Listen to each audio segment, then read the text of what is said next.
All right, Shalom. This is your brother Yawanathan. First and foremost, I want to give all praises to the Most High, Yahweh, Bahashem, Yahawashi, Bahashem, Rakakwadash. I want to give double honors to the apostles and the elders of Great Millstone. And I want to say Shalom to all the brothers and, of course, the few sisters who are pursuing this truth in sincerity.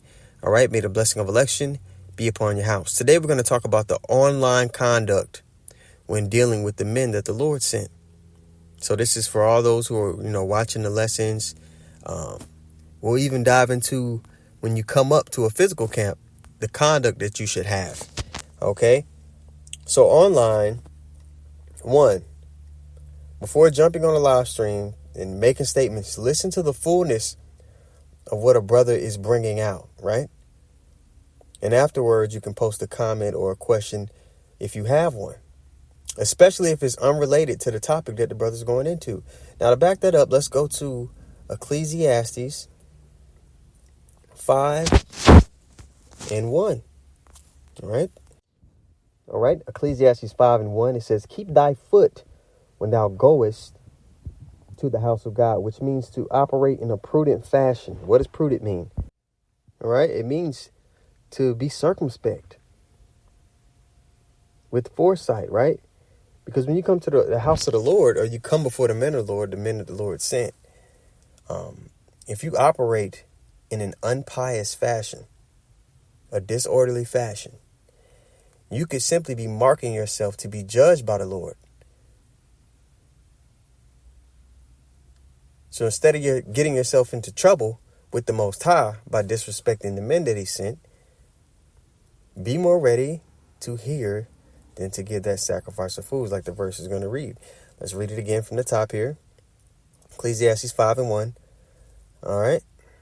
It says, keep thy foot when thou goest to the house of God, and be more ready to hear than to give the sacrifice of fools. For they consider not that they do evil. To operate in that fashion, whether in person or on the comment board, is a wicked way to be. Now, when you come up to a camp in person, and you're listening, a brother might even ask you, what's up, man? You got any questions? Why? He might even, hey, what's going on? You're Israelite? The best response in that case, because, we're on the spiritual battlefield at that point, we'll say, hey, I've been trying to learn. I'm just here to, soak in, the Holy Spirit and just listen. You don't got to give your testimony at that point. You don't got to chime in. Just legit listen. We got a beautiful example of a brother here in Dallas who came up with a notepad. He came up with a notepad, man. Shalom, and he's just been sitting there for months. Maybe almost getting close to a year, and you could tell the brother's been learning. Because a lot of times here in Dallas, the people on the other side, they've been coming, we'll ask them questions. There's even a program that we have here that we, they get quizzes once a month. And the brother does pretty good on his quizzes that he gets. So, man, there's a conduct that's right in the eyes of the Lord, that's orderly.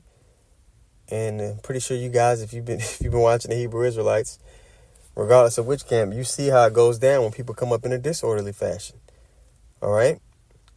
But this is an instruction guide on how to deal. All right, now let's go on to verse 2 here in Ecclesiastes. Verse 2, it says, be not rash with thy mouth, and let not thine heart be hasty to utter anything before God. For God is in heaven, and thou upon the earth. Therefore, let thy words be few. There's also a precept that goes along with this.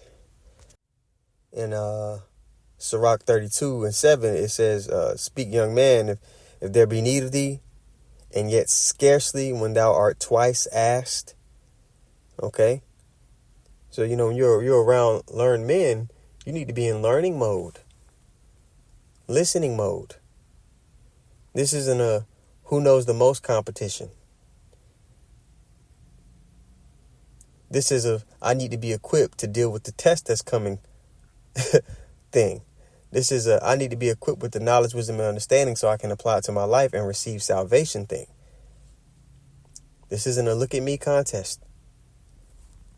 Let me actually go get that precept and we'll come back to Ecclesiastes. This is Sirach 32 and 7 again. From the top, it says, "Speak, young man, if there be need of thee, yet scarcely when thou art twice asked. Let thy speech be short, comprehending much in few words. Be as one that knoweth, yet holdeth his tongue." All right? Listening mode, man. A lot of times, even when I'm around, and I could do better at this, when I'm around, the elders here in Dallas, camp, they'll bring out a precept, and I might even know particular things about a topic they brought up, but sometimes it's just best just to, let it come out. Be as one that knoweth, yet holdeth his tongue. So, there's always room for growth, but we got to remain within this conduct that the Lord has given us. He didn't give us this conduct and give us these points for no reason. Okay? All right, so that's pretty much that first point. Now, the second point, is more so online. Now, most of the questions that people have can be answered through a simple YouTube search. Keep in mind, all the brothers of Great Millstone, we have a quota that we have to reach every week. We should be making a minimum 3 videos a week. Most brothers are making a video every day, or at least every other day. Okay? So all these brothers who have been in the truth for years, all over the world, there are thousands of videos that go up every day. I am sure there's not a question that you'll ask that hasn't been answered by a brother before. All you have to do is type in Great Millstone or GMS or and follow up by your topic, whether it be reincarnation, how to deal with women, the Sabbath, Daniel the 7th chapter. Majority of the time it's going to come up. If it doesn't and you can't find it, because a lot of times our videos are shadow banned and things like that, then you go on the brother's comment board and say, "Hey, Shalom, Yahweh Shem, Yahweh Barakatah. Brother, if you have the time, could you answer this question? Ask your question." And majority of the time, a brother get to it, or he might leave a link to a video that he did before. Or he might have needed you to ask that question. "I was looking for a topic today." Okay, cool. And he'll go into it. But it's an order to it, The same way when you're on the highways and byways. If you are there and you have a question, don't interrupt the brother in his speech. You might say, you might lift your hand up or, put a finger up and say, "Hey, could you explain what you meant by that?" Or, da-da-da-da. It's just, it's just a way to go about things. But you got a lot of people, brother will be teaching, they come up to the camp. "Oh, I got a question." In the middle of the brother, they didn't sit up there and wait and listen. Because if you walk up to a camp, 9 times out of 10, the brother might even speak for like 9 or 10 more minutes. But at some point, they're going to say, "Okay, did you have a question? Did you know that you're Israelite? Or what do you think about this? Did you know?" They'll ask a question. You'll say, "Okay, yeah, I came up to listen, and I did have a question about so-and-so." And then majority of the time, brothers will go into it. Or if they don't, they'll say, "Hey, we'll get with you after camp. We'll give you brothers' pages. We'll give you our pages. And, all these questions you have, you'll find answers to them." You know what I mean? There's a way to go about things. If you're sincere, you'll be willing to do it. Okay? And the last tip, the comment board and the elder Apostle Gabar did a lesson. Apostle Tahar made a statement in the video, and then Apostle Gabar made a lesson backing it up, that the comment board isn't a place for empty flatteries. It's for precepts, okay, and questions. When a person is just, trying to flatter you all the time, naturally you get suspicious of the person. And the scriptures actually even talk about it. Let me actually go get it in Proverbs 29 here. because, we're not the ones being glorified here. It's Yahweh Hashem Yahweh Shai. Now, he's going to use us, and we're going to get our glory in due time. But right now, it isn't time for that. Okay? Let's see here.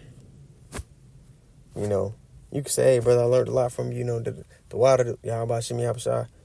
Call out Yahweh Hashem Yahweh Shai. That's cool, but it get to a point where it can be excessive. Let's see. Proverbs 29 and verse 5. It says, a man that flattereth his neighbor spreadeth a net for his feet. And the word for, let me see here. Pull it up. For flattereth is halak. Look up this definition here. It says to divide, share, plunder, a lot, a portion, assign. To divide, a portion, distribute, impart, to share, to divide oneself.